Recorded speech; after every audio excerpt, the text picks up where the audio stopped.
पंजाब की पवित्र भूमि जहां शेरों ने जन्म लिया और वीरता के नए आयाम स्थापित किए।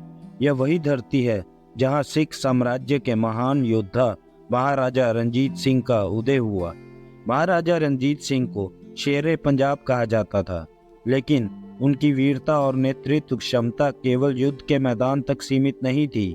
उनके राज्य ने धर्मनिरपेक्षता, न्याय और एकता की नई परिभाषा गढ़ी। नमस्कार दोस्तों, आपका स्वागत है हमारे चैनल सोशल श्रब्स पर। आज की वीडियो में हम बात करेंगे उस महान योद्धा की जिन्होंने न केवल पंजाब बल्कि पूरे भारत पर अपनी अमिट छाप छोड़ी। तो आइए महाराजा रणजीत सिंह की कहानी को करीब से जानें और समझें कि क्यों उन्हें शेरे पंजाब कहा जाता है। 13 नवंबर 1780 को गुजरांवाला में जन्मे रणजीत सिंह एक छोटे मिसल प्रमुख महासिंह के पुत्र थे। बचपन में ही चेचक के कारण उनकी एक आंख की रोशनी चली गई, लेकिन इस शारीरिक कमजोरी ने उनके जज्बे को कभी कमजोर नहीं होने दिया। रणजीत सिंह के पिता की मृत्यु के बाद मात्र 12 साल की उम्र में उन्होंने अपनी मिसल की बागडोर संभाली। इतनी कम उम्र में इतनी बड़ी जिम्मेदारी ने उन्हें जल्द ही एक कुशल योद्धा और नेता बना दिया।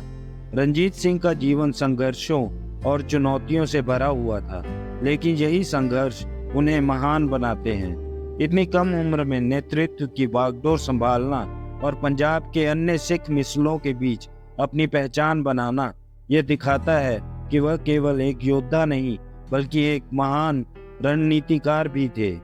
पंजाब उस समय कई सिख मिसलों में बटा हुआ था। हर मिसल अपने क्षेत्र पर प्रभुत्व जमाना चाहती थी, जिससे क्षेत्र में अस्थिरता बनी रहती थी। रणजीत सिंह ने इस बिखरे हुए पंजाब को एकजुट करने की ठानी। 1799 में रणजीत सिंह ने लाहौर पर कब्जा कर लिया। लाहौर पर विजय केवल एक शहर को जीतना नहीं था, बल्कि यह पंजाब के अन्य मिसलों को एकजुट करने की दिशा में पहला कदम था। रणजीत सिंह ने धीरे धीरे अपनी ताकत बढ़ाई और पूरे पंजाब को एकजुट कर दिया। रणजीत सिंह की यह विजय उनके नेतृत्व और रणनीति कौशल का प्रतीक थी। वह जानते थे कि पंजाब को एकजुट करने के बिना एक मजबूत राज्य का निर्माण असंभव है। 1801 में रणजीत सिंह ने खुद को महाराजा घोषित किया और सिख साम्राज्य की नींव रखी। रणजीत सिंह ने न केवल सैन्य शक्ति को बढ़ाया, बल्कि धार्मिक स्थलों के संरक्षण और सौंदर्यीकरण पर भी ध्यान दिया। हरमंदिर साहब को सोने से सजाने का काम उन्हीं के शासनकाल में हुआ। महाराजा रणजीत सिंह ने खुद को सिख धर्म का संरक्षक माना, लेकिन उनके शासन का आधार धर्मनिरपेक्षता था। उनका शासन सभी धर्मों के लोगों के लिए समान अधिकार और सम्मान की गारंटी देता था। यही उनकी महानता का सबसे बड़ा उदाहरण है। रणजीत सिंह की सेना उस समय की सबसे ताकतवर सेनाओं में से एक थी। उन्होंने अपनी सेना को आधुनिक बनाने के लिए यूरोपीय ट्रेनर्स की मदद ली और उसे हर तरह से सशक्त किया। उनकी खालसा फौज ने अफगानों, पठानों और अन्य दुश्मनों को कई बार परास्त किया। उन्होंने पेशावर, मुल्तान और कश्मीर जैसे क्षेत्रों पर विजय प्राप्त की और साम्राज्य का विस्तार किया। उनकी सैन्य क्षमता के कारण पंजाब एक मजबूत और सुरक्षित राज्य बना। रणजीत सिंह ने न केवल युद्ध में विजय प्राप्त की, बल्कि एक सैन्य प्रणाली का निर्माण किया जो उनके राज्य को सुरक्षा और स्थिरता प्रदान करती थी। उनकी सेना का अनुशासन और ताकत उनके साम्राज्य की सबसे बड़ी ताकत थी। रणजीत सिंह ने अपने साम्राज्य को अंग्रेजों से बचाने के लिए कूटनीति का सहारा लिया। 1809 में उन्होंने सतलुज संधि की, जिसके तहत सतलुज नदी को अंग्रेजों और उनके राज्य के बीच की सीमा तय किया गया। रणजीत सिंह की यह कूटनीति उन्हें एक दूरदर्शी नेता साबित करती है।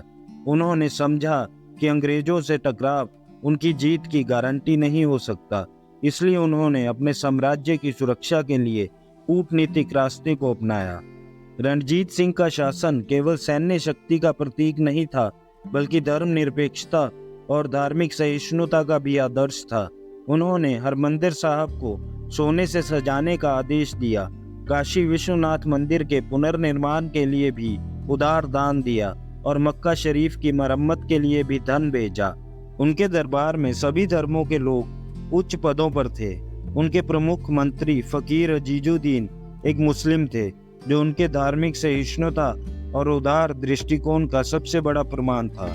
महाराजा रणजीत सिंह के शासनकाल की एक अनोखी विशेषता थी कि उनके राज्य में सभी धर्मों के लोग समान रूप से सम्मानित। उनकी धर्मनिरपेक्ष नीति ने पंजाब को एक ऐसा राज्य बनाया जहां सभी समुदायों ने शांति और समृद्धि के साथ सह अस्तित्व किया।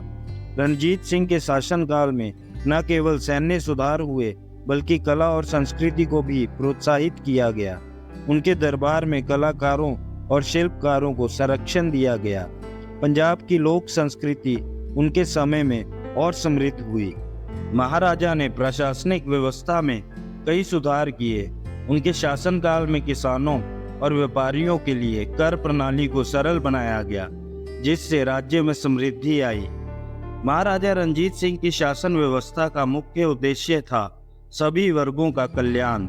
उन्होंने प्रशासनिक सुधारों के साथ साथ कला और संस्कृति को भी बढ़ावा दिया, जिससे पंजाब न केवल सैन्य शक्ति के लिए बल्कि अपनी समृद्ध संस्कृति के लिए भी जाना जाने लगा। 27 जून 1839 को महाराजा रणजीत सिंह का निधन हुआ। उनकी मृत्यु के साथ ही एक स्वर्णिम युग का अंत हुआ, लेकिन उनकी विरासत आज भी पंजाब और भारत के इतिहास में अमर है। उनके द्वारा स्थापित किया गया साम्राज्य उनके बाद कमजोर पड़ गया और अंततः अंग्रेजों के हाथ में चला गया। महाराजा रणजीत सिंह का जीवन हमें यह सिखाता है कि एक नेता केवल युद्ध के मैदान में ही महान नहीं होता, बल्कि वह अपनी प्रजा के साथ न्याय, सहिष्णुता और समानता से भी महान बनता है। उनकी मृत्यु के बाद भले ही सिख साम्राज्य कमजोर पड़ गया हो, लेकिन उनकी महानता आज भी हमारे दिलों में जिंदा है। महाराजा रणजीत सिंह की कहानी केवल एक योद्धा की कहानी नहीं है, यह एक ऐसे नेता की कहानी है जिसने अपने राज्य को न्याय, धर्मनिरपेक्षता और समृद्धि का प्रतीक बनाया। उनका जीवन और उनके आदर्श आज भी हमें प्रेरणा देते हैं। तो दोस्तों, यह थी आज की वीडियो। अगर आपको ये वीडियो पसंद आई हो तो प्लीज़ इसे लाइक करें और साथ ही साथ हमारे चैनल को सब्सक्राइब करके बेल आइकन भी प्रेस कर दें और कमेंट में हमें बताएं कि महाराजा रणजीत सिंह के जीवन का कौन सा हिस्सा आपको सबसे ज़्यादा प्रेरणादायक लगा। दोस्तों, मिलते हैं आपसे अगले वीडियो में ऐसी ही रोचक कंटेंट के साथ। धन्यवाद।